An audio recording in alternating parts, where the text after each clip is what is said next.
Alright, hello everybody. Welcome back to another episode of Earth's Mightiest Comics. This is the show where every episode we talk about some recent comics that have been releasing, and we give you our thoughts and opinions on every single one of them. It is a bit of a lighter week today, this week, especially compared to last week, which was kind of a fucking monster week. There is still, of course, some stuff to talk about, though. It keeps rolling on.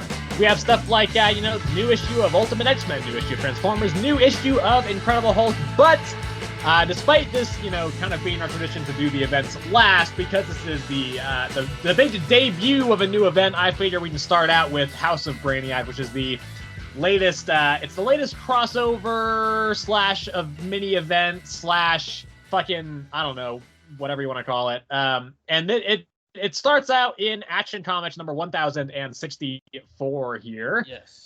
This is written by Joshua Williamson. The artist is Rafa Sandoval. So, I will say, this first part here definitely fits in Action Comics, because it is mostly nonstop action after the first couple pages. It just kind of starts out with, like, Lois is taking a day off. Her, Jimmy, Silver Banshee, I think.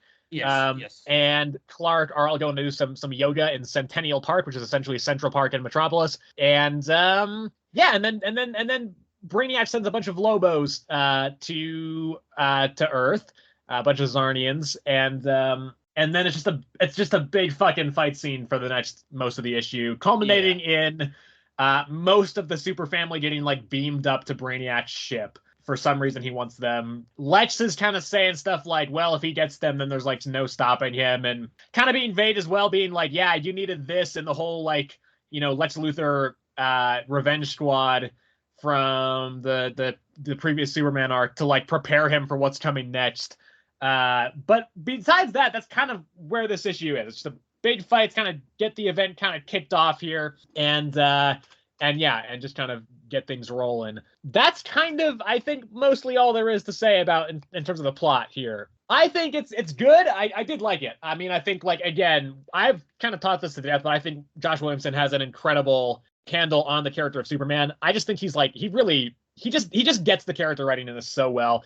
I mean, there's a really great little, again, like, this run has been full of so many just, like, classic, core Superman moments, and this issue has one as well, where he flies down over a baseball game, and some kid's there, he's like, high five, Superman, and Superman gives him a high five, and he's like, oh, you're strong, son. It's just good, like, classic Superman writing. I think, Williamson has a fantastic handle on that. And so, yeah, I just think it's good. I think I liked it more towards the start. I think once the fight happens, it's like, it's fine, it's good, it's still good, but it is kind of just a big brawl for most of the issue, and I think as a result, like, it's hard for me to kind of be like, this is amazing, unless like the fight itself is really like over the top notch kind of thing. I don't think this quite was, but I think it was still like a solid enough fight. I think the plot's good. I think Brainiac immediately in this issue establishes like why this should be a big deal. It feels like a very credible threat to Superman and the entire super family, and so I think it's a good start to the event. But ultimately, it's not like a wow, this was so incredible, like, everybody should be reading this. But I think it was a very, good starting point for the event. For the event, yeah. And I agree with you for the most part. This entire thing was just a big, big action sequence. Very little explaining. I mean, I don't know. I'm not caught up with Superman, so like I didn't like last I saw of Lex. If I remember correctly, he was like he got stabbed, right? Is where you got it up to. Yeah, but it was. Yeah. I think he already got healed after that. I'm not entirely sure. No, he did just get stabbed because that's when the chain gets released and stuff. Yeah. So I didn't know that he was like working with Supercore, like physically. A little bit. Now. It's a very tenuous relationship. Yeah. Yeah. And so there's that, and then that whole beginning part, like at first, kind of confused me because it seemed to be like. She was like Lois, like was like kind of meeting people, but at the same time, like kind of not. Like it was supposed to be her day off, but like she kept meeting like everybody from work and stuff like that. So yeah. So I was like, I wasn't necessarily confused, but I was just like, why? Like, how is this supposed to be a day off? Really? Right. Like I don't. It just kind of seemed like a series of insane coincidences there. Yeah, exactly. What else? And then for the most part, and then other thing, I assume I don't even know if you know this, but or know why, but like, why are there so many Zarnians? I thought Lobo was the last of his race, kind of like Clark. Yeah, You he was know? supposed to be. So there's a couple things on that. I think I vaguely remember there being a point where to set this up, there was a brief section in the Superman side of it where I seem to remember Brainiac finding like a city, like a miniaturized city full of Zarnians. So it could be that, or the other thing is he could have just cloned them. See, that was my initial thought, was that Yeah. he just cloned him. But I didn't know if you had like a different explanation for that. Yeah, I don't remember for sure, but I think that did get covered briefly. Yeah. Okay. Well, I'll have to catch up for Superman anyway, so maybe I'll figure out why when I'm doing that. But yeah, I mean, for the most part, pretty good. Liked the art in this. Lex has some part in it, but for some reason he's not saying what exactly it is. Like, he clearly Yeah, knows what Brainiac wants, but like, I don't know why he's being so cryptic about like revealing it per se. right. And then what else? What else? Yeah, that's pretty much it. Yeah, for the most part, it was a pretty good start. Super heavy action. We saw like the actual like multitude of Brainiacs at the very end, the last panel. And yeah, I don't pretty good for pretty alright. Give it a 7. I give it an 8. Well, I will continue. I'll just finish out House of Brainiac with Green Lantern number 10 Of course, here. the first issue that I do not read of this series as it like in time to talk about it on here Yes. is the week where Sebastian reads all of Green Lantern and completely gets up to date on it.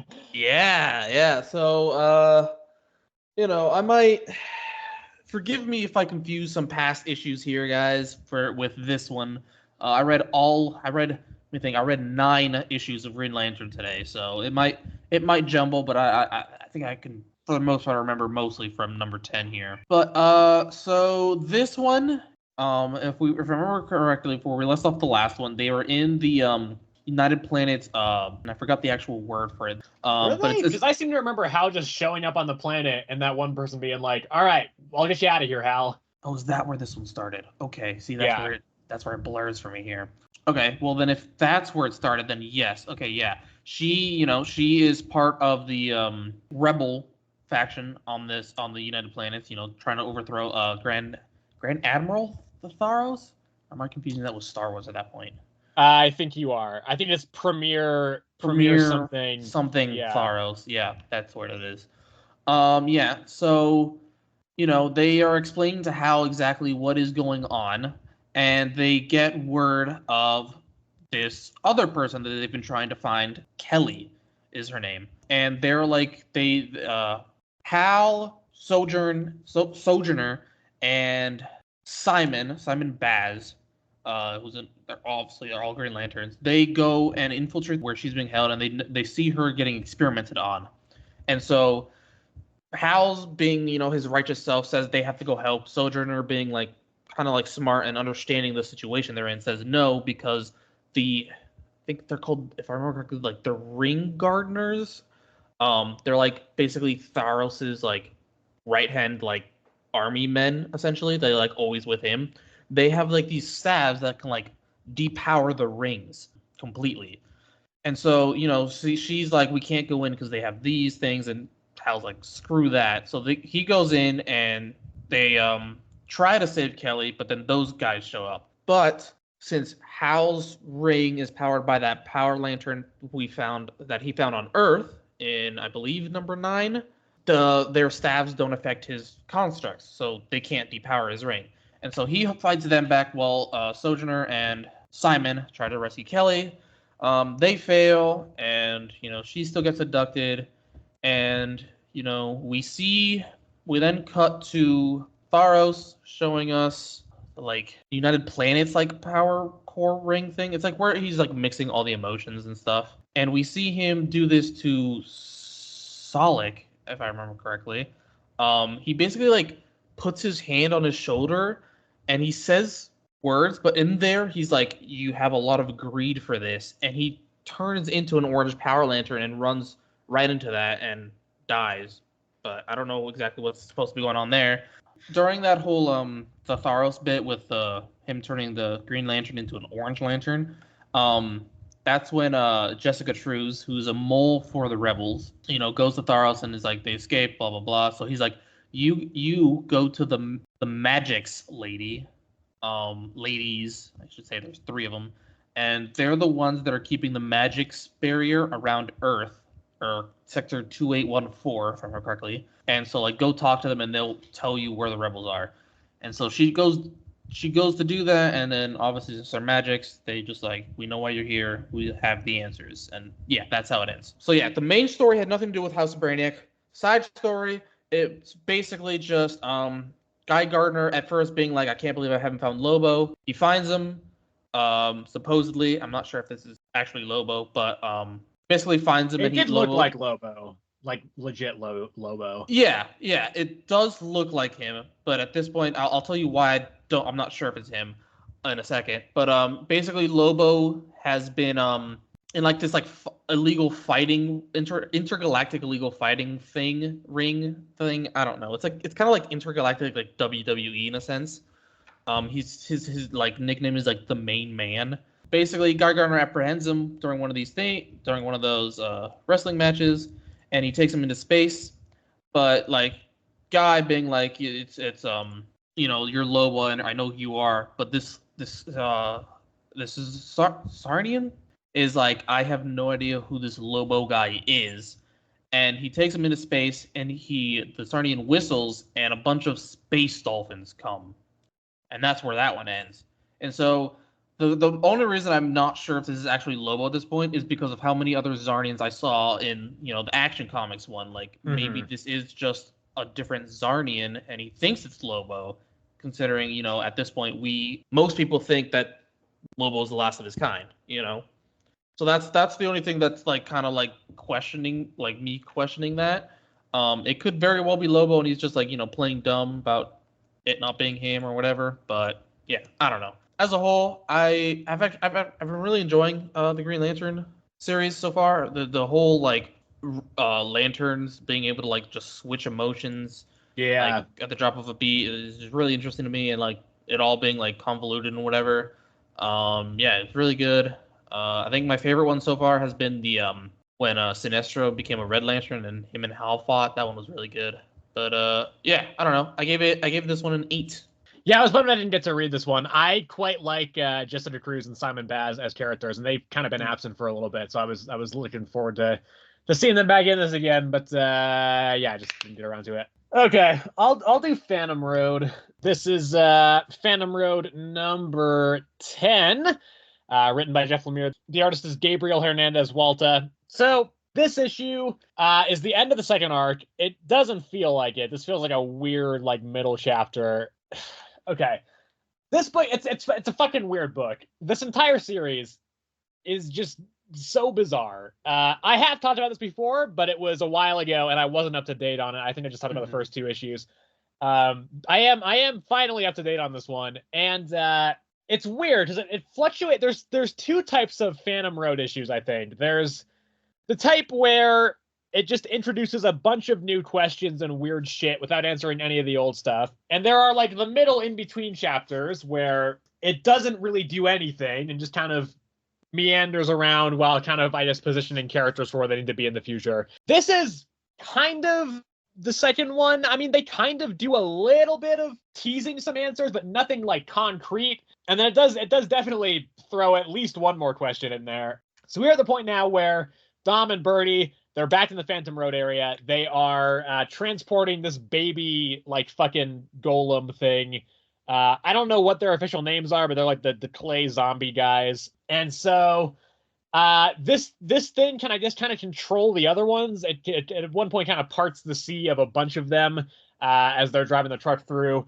Then we also get a little bit more with Weaver, and kind of we learn a little bit more about her previous experience where we kind of learn why she kind of took a year off, because it turns out she was on a case where it was like a kidnapping case, and she found the kid who got kidnapped like hanging from a meat locker hook.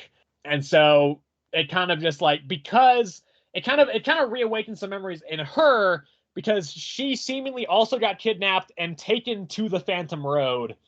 And so when she was once again taken by the weird people who are like, do you know about Project Jackknife? That kind of started reawakening those memories. So we kind of got a little bit more backstory with her, and I guess like that does qualify as some answers, but not in the way of like what the fuck is going on. They just kind of fleshing out character backstory. And then yeah, Dom and Birdie run into this weird dude with a shotgun. He's in like a cloak and he's got a shotgun and he tries to kill them because he wants the weird clay golem baby zombie thing back. I don't know who this character is. Oh, okay. Yeah, this is the first time he's popped up, and so yeah, that's where it's like, what the hell is what is he this fucking thing's father? We saw it like get born like last issue, so like what the fuck's the deal with that? And then it ends with Weaver and Donnie going to the first Billy Bear. Does any of this make sense to you, Sebastian? I feel like I'm just spouting fucking nonsense right now. I mean, to me, right?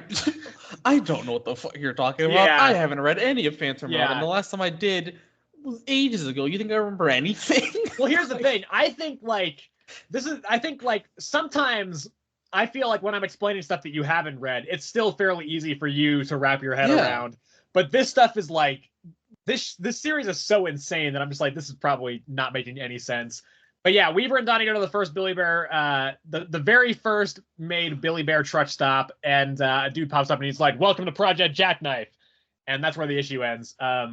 Just for your context, Sebastian, we have now gotten to the point where there are angels in this series, it seems, and those angels are taking the form of the mascot of Billy Bear Truck Stop, who is just a cuddly, like, fluffy bear. That's the first time we saw it. It was just in the mascot form, and then he just like fucking went on a murder spree. It's a weird fucking series. Yeah. So it's tricky because I do like this series. It is very strange. If you didn't get that from that summary, it is a very strange series, but I do like it. I do think, though, for this to be the finale of the second arc, it feels very underwhelming. Like, I don't feel like much ground was gained in terms of like what's going on. Like, I don't think the story progressed in a way that was significant, and I think like it didn't provide really any answers. It kind of just felt like more just like treading water a little bit. And I think as the finale of an arc, I think that is a little bit more of an issue than it would be if it was just kind of in the middle. I think this series is good. I like it, again, as I've said, and I didn't mind this issue. I thought this was a perfectly decent issue, but I would have liked a little bit more for this being the finale of the second arc, especially because this series is going on break and we don't know when it's coming back. Like, we don't have a next issue listed yet. So I would have liked a little bit more before that. But as it stands, totally fine. I think it's still a good issue. I gave it a 7, but not my favorite of the series. And yeah, I think it's a little bit underwhelming. Honest to God, I didn't understand a word you said. Like, that was Billy Bob Thornton stuff. I don't know. Not Billy Bob Thornton. Well, anyway, moving right along. Let's go to Napalm Lullaby number 2 here. Okay. This is written by Rick Remender. The artist is Bengal, not to be confused with a Bengal tiger. Did that joke land any better than it did last month when we got the first? Okay, so I'm torn on this because I think I liked this issue less than the first one. But I am starting to feel like I'm starting to get a little bit of the like interest in where it's going, and I feel that a little bit more than I did last issue. So the plot doesn't really do anything this issue. Most of this issue is Sam, Sarah, and their dad just arguing in circles about a couple of different things, essentially all dealing with like going to kill this Glowcore god. That's what most of the issue is. Eventually, the two kids convince their dad to go along with them and help them, and they go and they infiltrate the like temple, which is like quote unquote the heaven like enclosure, I guess. It's like a big walled off city, and they're like, "Yeah, welcome to heaven." And I think I'm really not sure because I'm just like it's just kind of a lot. But at the same time, not doing that much. And I think essentially the biggest issue I had with this is that during this whole argument section, they're just going in circles and circles and circles, and they're like, and it's just like very. I don't feel like it was quite as nuanced as maybe it could have been. There were points where I think it was, and I think like I do think Rick Remender is doing a good job of showing kind of both angles to this argument, but I do feel like it was very much just like the same thing over and over and over again. So as an issue, I don't know that I love it, but I do think like this did at least interest me enough that I probably will pick up the next one now that they are in the Heaven City, because I want to see what that's all about. And also, quite frankly, I was not expecting them to get there this quick. So seeing that, it does kind of give me a little bit more interest. But at the same time, I'm just like, I don't know. It's kind of, it felt a little bit just kind of like, well, just gotta yell some exposition argument dialogue at each other for a while until we just go to the city. So I don't know. It's whatever, I guess.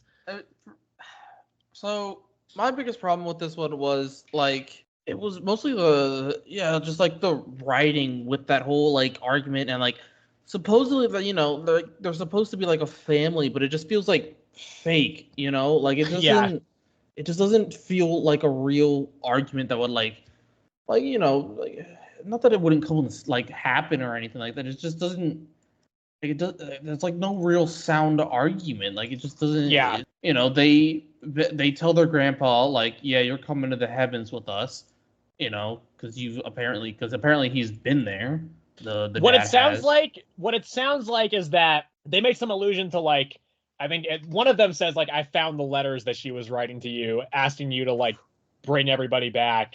So my guess is that like his wife, their mom, is there, and that's part of their motivation behind trying to go back in there. Gotcha. So it's not just about killing the god. Yeah, I'm assuming that like he was there and he left, and then she stayed, and that's kind of what. Gotcha. Yeah, I think that's what that's about. Gotcha. Yeah, and then their powers as well. Apparently, like they touched on that a little bit. I kind of caught it. Like it was like they're like it's like grown in them or something like that. Yeah, they seem like they might be kind of like this universe's equivalent of mutants. Yeah. Apparently that's not like looked upon in the heavens either. Like you can't have powers up there. Yeah. In there. So that that could be another reason why the dad left. Who knows? What else? Yeah, it was just weird. This one. It's like not weird in the sense that like it's just hard to put into words, this one really. Like it moved, but like nothing really happens. And I agree with you like it has interested me at this point as well. Like I got interested towards the end where I was like, okay, I'm actually like curious as to what's gonna happen now compared to like the first one. But like story wise, I did like this one less than the first issue. Yeah. It's just that whole like really the entire issue was just the family argument. Yeah. And it just wasn't.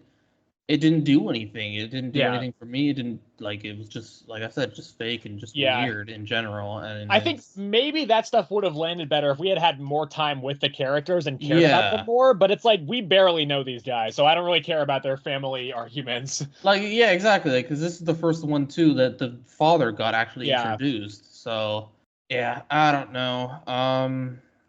I gave it a 6. Yeah, I gave it a 6 too. I will pick up the next one. I'm just gonna, because that's what like I did with Sacrificers, and 3 is when it picked up for me. So, but I think like if next issue I'm still feeling this way, I'm gonna drop it. I think. Yeah. I'm gonna go over to Suicide Squad Dream Team number 2. Once again, I don't think I have much to really say on this one either. It does kind of it's kind of split into 2 parts. First part is the continuation of the like heist mission thing they were on. Dreamer and Harley both kind of turn on the rest of the squad, and they're like, Waller's doing this for her own. She has her own motivations that she didn't tell us. What a shocker. I can't believe that Amanda Waller was keeping things from us. And so they kind of have a fracture in the team. They do end up like succeeding in their mission. But then, so after that, like they all go home. Deadeye gets angry at Waller. He's like, you suck, Waller, and you keep making me do this work and I don't agree with you. And then the back part is where we kind of already knew this a little bit, but we get kind of more of Waller's motivations here, where Dreamer goes and has a conversation with her in her dreams. And we do see again, like, the futures that Waller is seeing, where, Superman and all the other metas, they go bad and they destroy the world. And so there is an interesting bit, and I did like this, where Waller's asking Dreamer, like, why why are you trying to convince me to your side? Like, you can see the future. Why aren't you just like, finding the way to victory through there? And then she pauses the question. She's like, is it actually that you saw the future and I just win? And so you're just trying to like get me to your side that way. And Dreamer gets pissed and like just like freaks out. So probably yes. I think that was cool.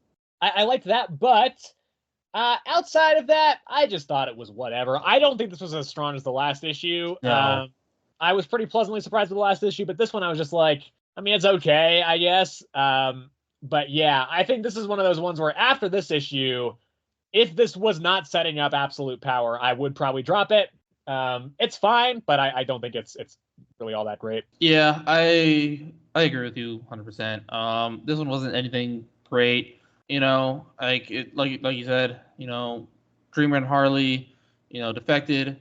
They didn't get their heads blown off because the shield was still up, so Waller had no idea really. So she, because the communication was shut down, whatever. Yeah, once that came down, I guess. God, this part kind of confused me, but in the dream thing, right, or whatever. So these guys were like a bunch of like aliens or whatever. It was like an alien sanctuary they were in, right? In the dream? No, in the where they infiltrated. No, so that was unrelated. But do you remember it was back in the Beast World story where Waller was like, "Join the Suicide Squad, or I will tell everybody about this alien enclave that you've been trying to protect." Oh, okay, yeah. Now that's I think what that was. Yeah. Now, okay, yeah, I got that mixed. I missed that somewhere. That this one was an alien sanctuary that Dreamer had always known about, and I don't know. Okay, anyway, I will say one part you missed. Bizarro almost kills Dreamer while they're in the town, while they're in the infiltrated city. She like literally almost dies, but then just all of a sudden disappears. I assume she like slipped into like the dream. Yeah, I think so. Curse. Yeah. Yeah. And then that's basically everything else that you said. I didn't really like this one that much. It was just really all right. I didn't really think too much of it. A lot of reading towards the later half in the dream state with between Dreamer and Waller. We saw a bit more about Waller's intentions and stuff like that, but which again, like you said, we had already known. But that conversation ended interestingly enough. We'll see how this continues to unfold. But right now I gave this one a 5. It didn't do too much for me. I gave it a 6, but I'm gonna drop it to a 5. I'm kind of with you. I did forget to mention this is written by Nicole Maines and the artist is Eddie Barrows. I do want to like give credit. I recently found out that Nicole Maines was not a writer for a while. It seemed like she's an actor who played Dreamer in like the Arrowverse TV shows. Oh, I'm seeing that. So like I think like fair play. I think she's for making that jump, she's doing I think a decent job. But this one I don't think necessarily clicked all that well. I'll be honest, I had no idea they did Dreamer in that.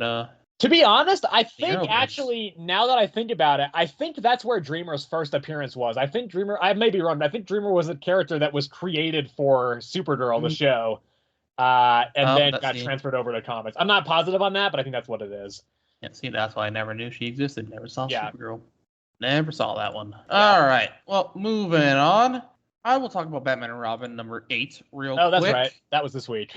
Yes, it was. All right. So, writer Joshua Williamson, artist Nicola Sismahija. Yeah. I've had to try to pronounce that name before too, and it's not easy. I butchered the crap out of that. But so continuing where we left off last time, Robin and Flatline found Flatline's sister. Did they give her a name? It's Mila. Mila or Mila. I'm gonna call her Mila because I think that's how it's pronounced. Yes, she has taken over her grandfather's business, and as Robin is going to stop her, Flatline, with air quotes around this, betrays him. And Mila freezes him. Sorry, with like a freeze ray that she had. So they leave, and Flatline and Mila have this conversation as they're driving motorcycles through the town, trying to meet up with Mila's crew at docks, if I remember correctly. They're basically just like reminiscing, like we should catch up, stuff like that. And then that's when Robin shows up in his Robinomobile, And yeah, they basically, they have a scuffle there. And as Mila is about to shoot Robin with another high-tech weapon, I don't think it was a freezer this time, I think it was something else, Flatline double crosses her now. And, she basically pulls Robin aside, is like, let me finally tell you the truth. And it basically has been like, she has been working with somebody, I don't know exactly who, basically to get Mila like arrested so that she can get out of this life and so that she can work with this agency, so like she has like a clean way out of this life rather than just being like, yeah, I'm out, and then having people chase her for the rest of her life. And so Robin is like, I forgive you, just wish you wouldn't have like lied to me, if I recall correctly. And then we cut back to Batman and Shush, where the last issue Shush offered Batman to like, basically it's like, we should work together. And Batman reluctantly agrees, kind of like he like agrees, but like obviously very, very suspicious. And so she takes him to where Man-Bat was, and he's gone, and it was an ambush, but she had no idea it was actually Man-Bat that set the ambush because he knew that she had betrayed him. And so there's a fight there. She gets like slashed by Man-Bat, almost dies. Batman saves her, and then Man-Bat captures Batman, and then we cut to the next day where it's Robin at school, talking to Flatline, and basically he's like, Batman never showed up. That's not like him. Something's wrong. And Flatline's like, well, then we get to the bottom of it. And so she is now at the school with Robin, and that is where we left off. Yeah, I'm actually really enjoying this one now. Art back on point again. I don't remember if we've changed artists again at this point. Yep. I really think we have, right? Yeah. I think that's why I liked the art again. Yep, I fucking knew it. Yeah. I knew I liked this art for a reason. I thought, God, it's just so seriously, when it's Nicholas, he does such a good job on the art. So hopefully, like, I'm looking forward. Let's see. See, already next issue, he's just gone again. Yep.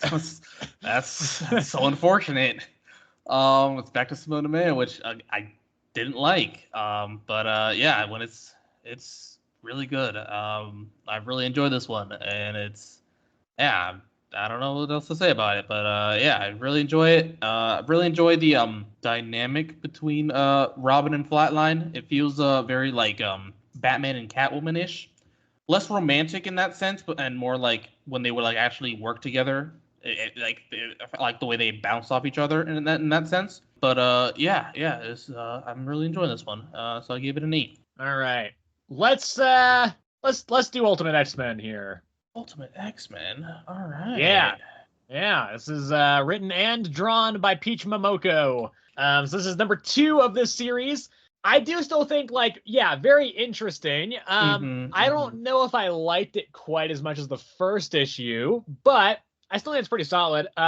This one kind of is structured around the introduction of a new character whose name is May, Yes. and her superhero name is May Storm. So essentially, she's kind of the Storm of this universe, except not really, because there's also like Ororo also exists over in Ultimate Black Panther.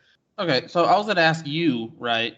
Yeah. Because obviously, for all the other ones, they exist on 616, right? And I know of Armor, so I knew she existed as a character. I didn't know if this May character was another mutant that has been introduced, because obviously I'm not in tuned as X-Men and mutants as you are at this point. So I don't know if this is a new character for me. It is for me, at least. I don't know if is she. Do you know this? To my knowledge, she is new to this series. I could be wrong. I don't know everything about X-Men, but I had never, as far as I'm aware, she is not 616. I think she is new for this, yeah. Okay.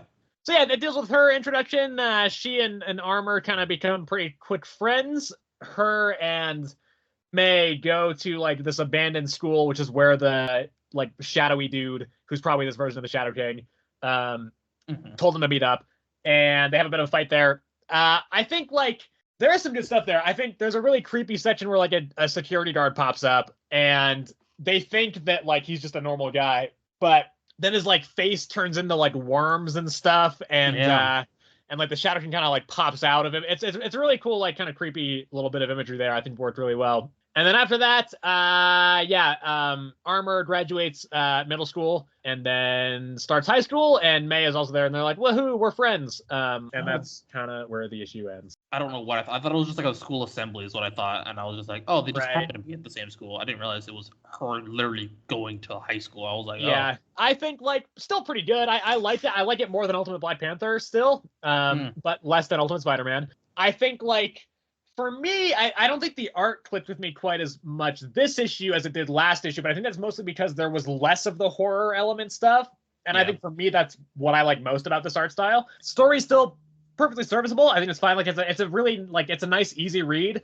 I think it was just a very solid book. But yeah, I don't think it was quite as strong as the last issue. I don't think it was absolutely amazing, but I do still think like I'm very much still on board with this series. I'm looking forward to seeing kind of where it goes. But yeah, I think just not quite up to the quality of the debut issue for me. Yeah. I still like you said, I still enjoy this one for the most part. I still think the art is good. I know you're super into the horror stuff. I have been enjoying the horror aspect of this. I remember last time I said I wasn't expecting it to be as horror-ish, and it's now I'm used to it. I understand it. I still think art-wise, it's just so unique compared to everything else. Yeah. Comic-wise. But I'm really liking it. Story-wise, it's all right. I mean, it's perfectly feasible, like you said. It's just I don't know. It's just interesting in a sense. In that sense. What else? One question though. Okay. So that dude in the closet with the weird talisman and helmets and that weird like the paper or whatever. Was that right. The Shadow King? I've totally fucking forgot that guy existed. Yeah. That seemed to be the implication. I'm not sure on that, but it's certainly seemed that way. Yeah. Yeah. It looked like it was some like VR headset that then projected like the Shadow King form. Yeah, exactly. So I didn't know if like that was the Shadow King or if that was some just like because it looked like talismans, and so I didn't know if he was like just some like random ass like I don't know like monk or something. Yeah. That just like happened to be like using them talismans to like see whatever. But yeah, I don't know. What else? I swear I had something else to talk about, but I'm drawing a blank here. Yeah, I don't know. It was pretty good. Like you said, these are still really easy reads.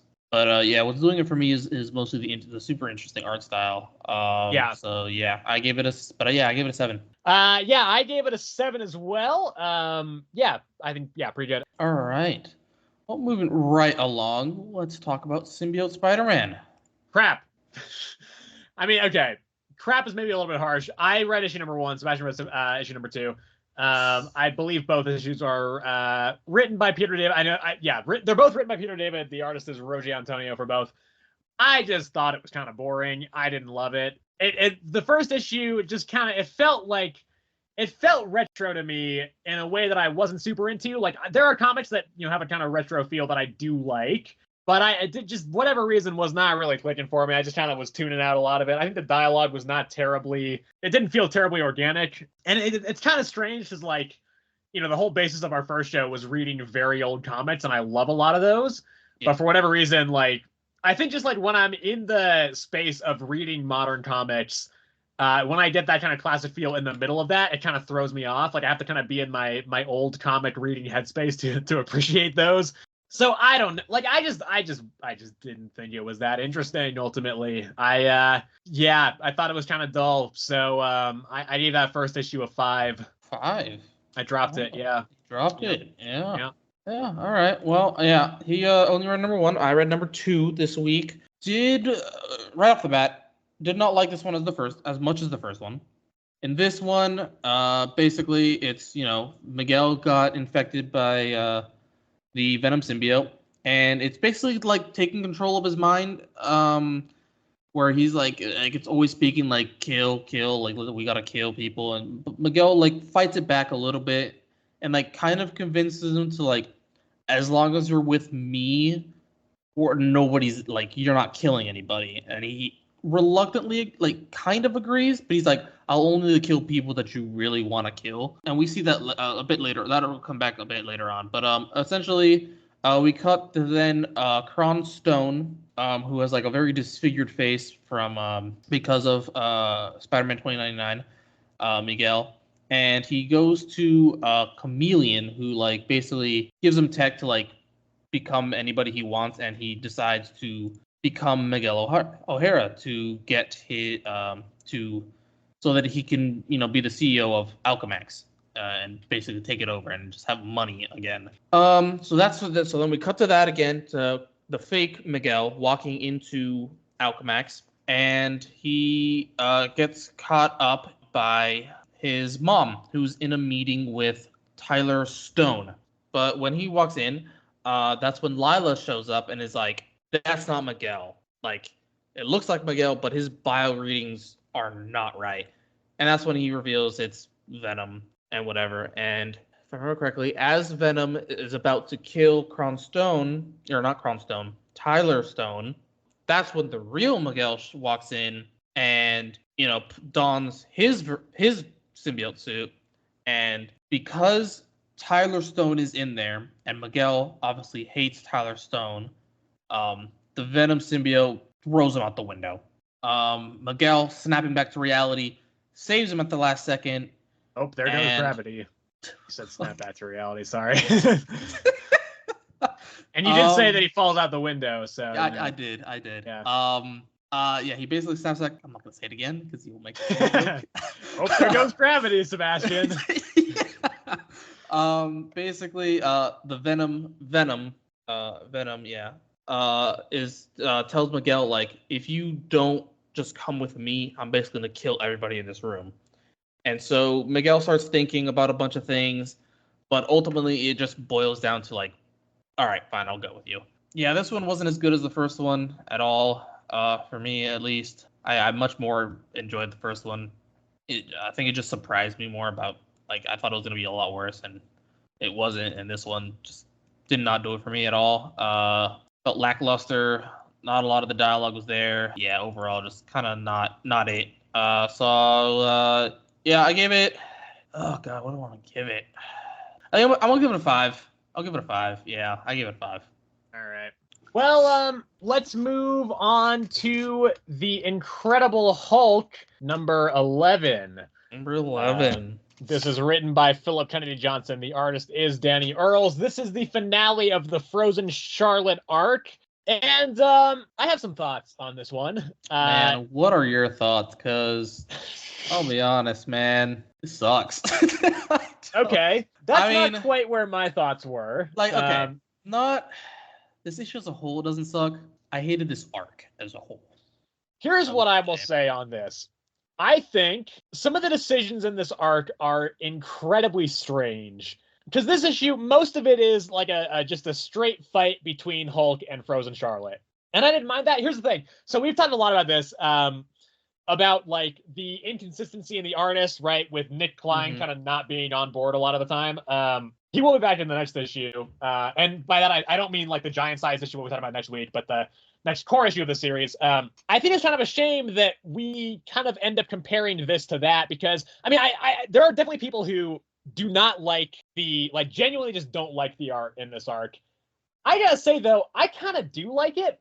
I just think it makes the run feel very tonally inconsistent because it's jumping back and forth so much. But I think the art in this was pretty cool. It's definitely, again, we talked about this last issue, but it's got some heavy Bloodborne vibes, I think. And I think it's cool. And I think it's pretty, I think it works for, for this story. It is just a shame that it is in a run that has, where technically the series main artist is Nick Klein, who is a fantastic artist and has been doing just an absolutely stellar job on this. So most of the issue is that fight. Where it gets strange is the resolution, because Lucifer shows up. Because it turns out that he and Frozen Charlotte were involved, and like when he fell from heaven, they then like banished Nephilah as well. That's the real name of Frozen Charlotte.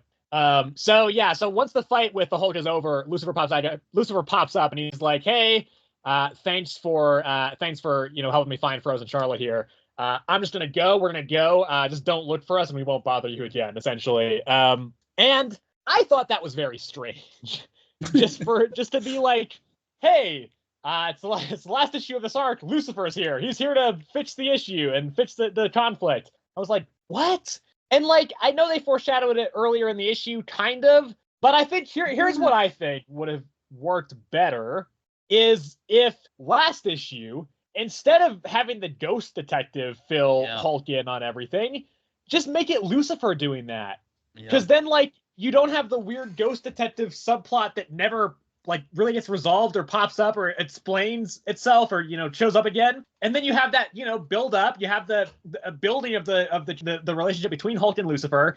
And then so it feels less kind of just like, here it is in this issue, right? The conflict, the resolution feels, I think, would feel a little bit more organic if they had done it that way. Still would have maybe been a little bit weird, but like, it's just strange to me that, like, it seems like that setup seems pretty reasonable. Like, I feel like it could have been just kind of tied the arc together a little bit more if they had done that last issue and just gotten rid of the ghost detective instead. And Charlie has been turned into one of Frozen Charlotte's little doll things, and that's where it ends. So, I mean, again, as a like brawl issue, I think it's good. I like it. I think the fight is really decent. It's not. Here's the thing. I don't think the fight's amazing, but like it flowed decently, I think. And again, like I think it's better than last issue. And I think like despite the weird Lucifer appearance out of nowhere, I do think this issue was maybe the strongest of the arc. That being said, I will say, can we stop like mismarketing this series in the synopsis? Because there's a line in the synopsis saying, plus, Eldest makes another tempting offer to Bruce Banner. Yeah. And that does not happen. Eldest does not make a tempting offer to Bruce Banner because she doesn't make any offer to Bruce Banner because Eldest is not in this issue. And neither is Bruce. Bruce is Hulk the whole time. So I'm just like, can we please like stop putting stuff in the synopsis that's not in the issue? Because I was looking forward to that because I was like, oh, sweet. Maybe it'll like bring the main overarching story kind of back into focus a little bit again. But nope. So I'm not thrilled about that. But I think like this issue, I think is good enough. I think it's fine. I think it's better than the last issue. I think it's the best issue of the arc. I'm glad to have Nick Klein back on the next issue. I think that will lead to the next, issues that he's on being very good again. But I thought it was fine. But yeah, some weird structural choices to the arc in general. I think that were just, it's kind of baffling. So yeah.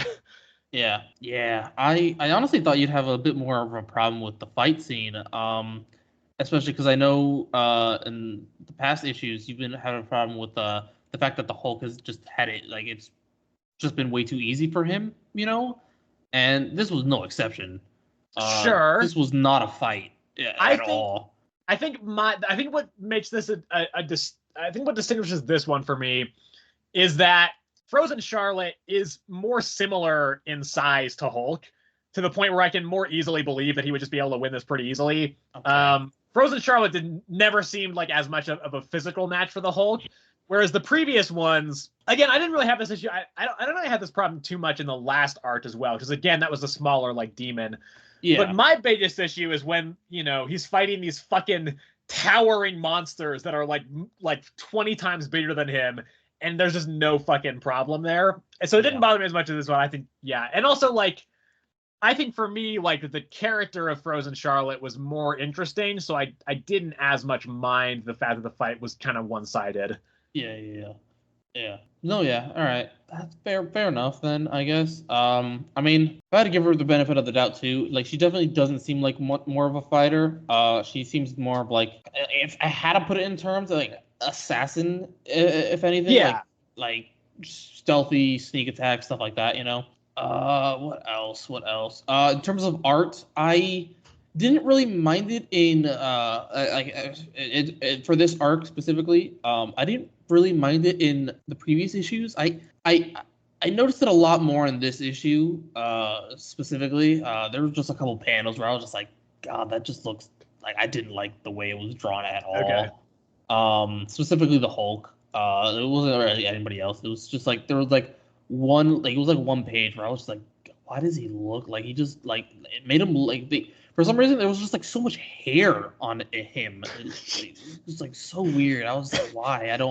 It's a super random thing, but it's just I was just like, God, that just doesn't look good at all. Story wise, my thing with Lucifer at least. Like, yes, bring him back into that last issue. Connect him to that last one somehow.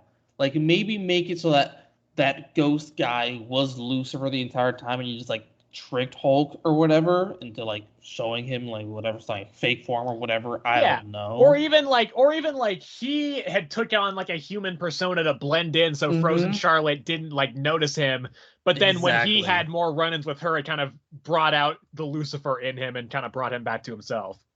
Also, another thing, why grab her now? Is it because she was just weak all of a sudden? Like, did he know she was there the entire? Because Hulk never did anything. Like Hulk never did anything to like really insinuate that she was just like he never called Lucifer or anything. He just showed up. It seems like because I think I remember him saying like, oh, thanks for like helping me like find her and be able to like track her down. And I'm like, how though? Because Hulk just fucking beat the shit out of her. That's not really like it's not really like giving an indication of where she is.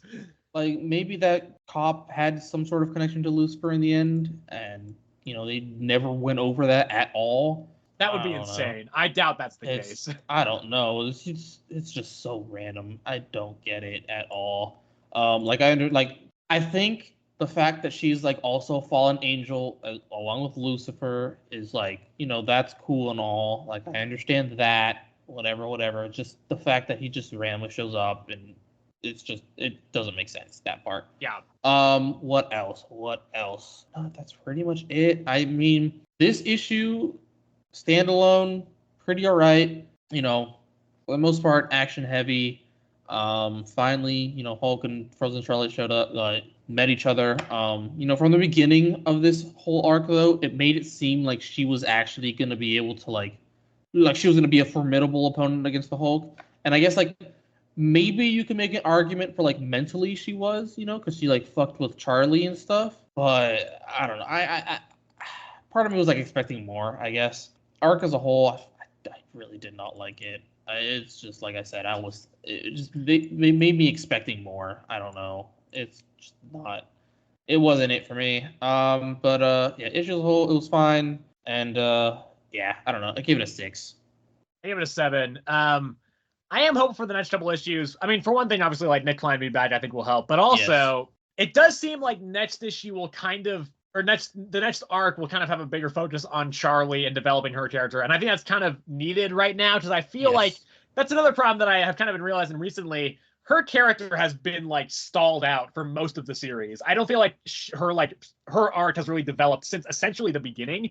And I think that kind of needs to evolve a little bit, at least to give her some direction, so she's not just kind of hanging out with the Hulk, and not really doing anything. So hopefully that'll kind of help out with that a little bit, but we will see. Yeah. Well, actually, real quick, something we forgot to mention actually in this one is they Frozen Charlotte touched up on her character in this one actually a little bit.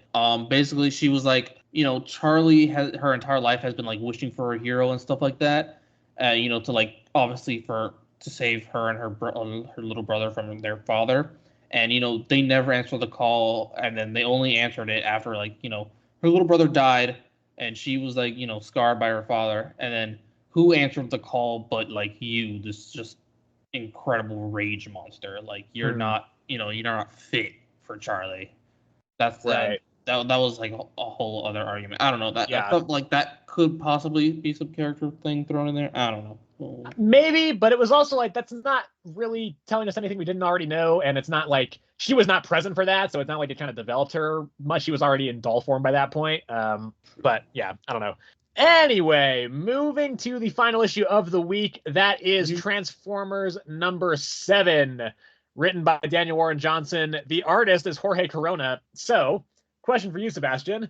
Did you notice that there was a new artist on this issue? Honest to God, no, I didn't.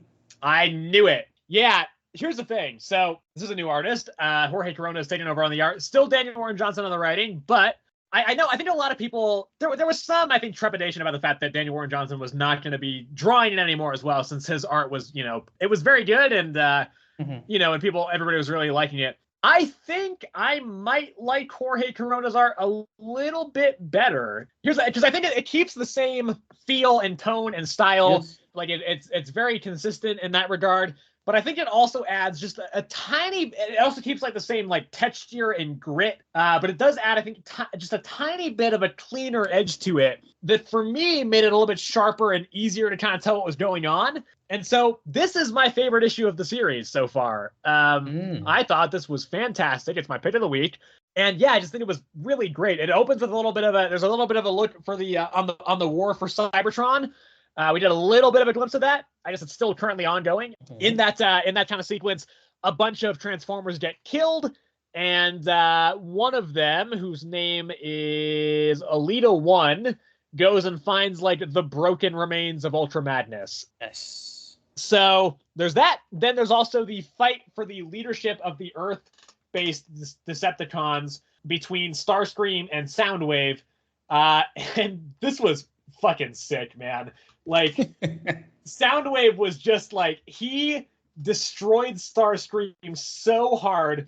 It was really satisfying to see, even though like Soundwave is not any better than Starscream. Like, he's also fucking shit. But just like seeing Starscream like cower in fear as Soundwave is just like advancing on him and like ripping out his like heart and just fucking, he like headbutts him at one point. Just like a really like brutal, very one-sided fight between the two where Soundwave just destroys Starscream, and it's very satisfying. The art's great. It's just very well drawn. I thought it was fantastic. And then it kind of slows down a little bit.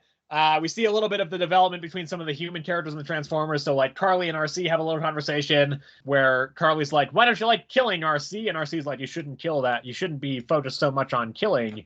And Carly's like, shut up. You're lame. I don't think you're cool anymore. And then we also have Spike being a little bit irritated, or not irritated, but he's kind of having a hard time talking to Optimus because his dad obviously sacrificed himself to save Optimus last issue. And so that's kind of where it ends. Just really great. I thought this was fantastic. Again, like the art is very similar, but I think this new kind of just slight difference really injected, I think, a lot of energy into this for me because, you know, I've liked this series so far, but I have found it kind of overwhelming and like the characters are kind of difficult to figure out for me because I'm not that familiar with Transformers lore. It just felt like it clicked a little bit easier for me in this issue, and I had a much easier time understanding everything. And I also just think it was sick. I think it was very cool. So yeah, I thought this was absolutely fantastic. Again, my favorite issue of the series. I think this art is better, even though I do think that Daniel Warren Johnson's art was great to begin with. And yeah, just fantastic. My favorite issue of the series, and yeah, pick of the week. All right, yeah. No, this one was very, very good. I am really liking the story so far.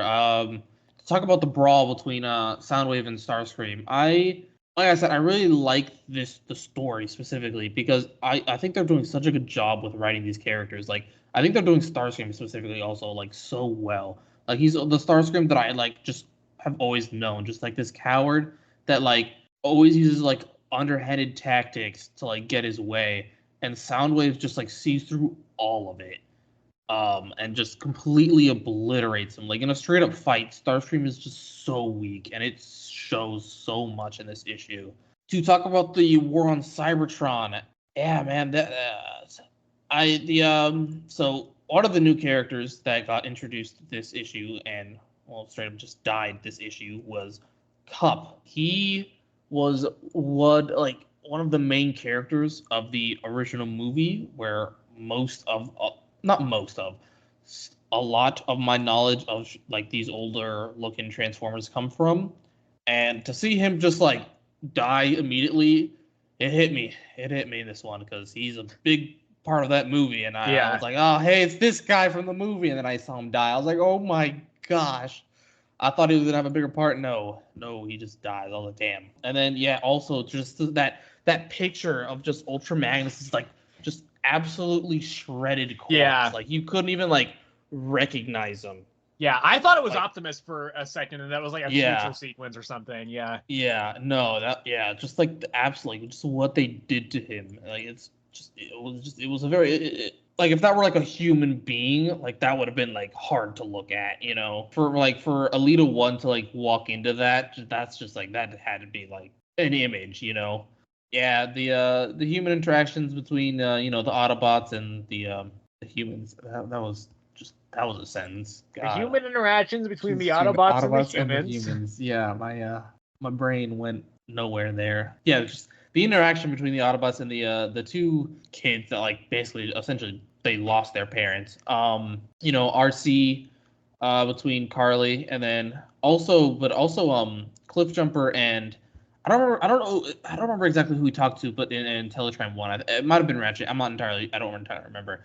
But basically like Carly not talking to Cliffjumper either because he didn't kill Starscream when he had the chance, I'm just gonna say it was Ratchet. I really don't remember. I think it was, yeah. But basically Ratchet being like, it's war. You don't always have to like take a life, like yeah, I think he said like there's no shame in not taking a life. Yeah, exactly. Yeah. And God, what's his name? Sparky? Spike. Sparky is the one who died, I think. Yeah. Yeah, okay, yeah. Spike not talking to Optimus, not because he's mad at him or anything, just he's grieving essentially. Yeah. Gotta take it all in. There's the whole issue with Optimus like getting Sparky's memories, I don't you don't recall that?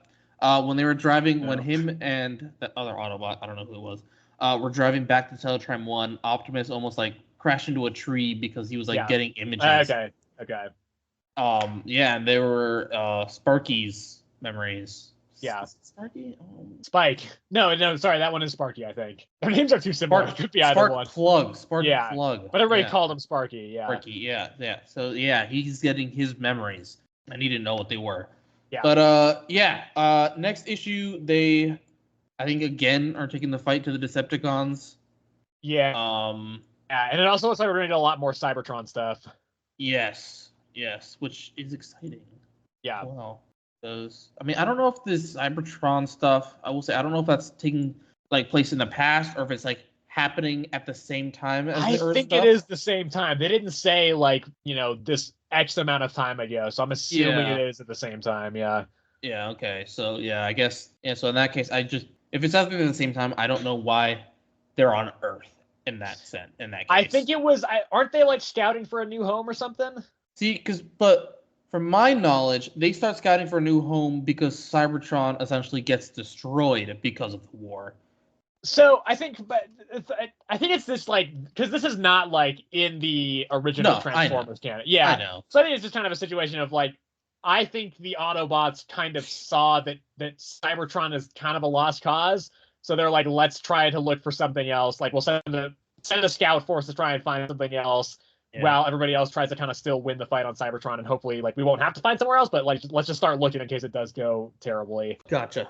Yeah. Well, yeah, in any case, still really good. Really good series as a whole. Definitely my pick of the week. Yeah, I'd give it a 9.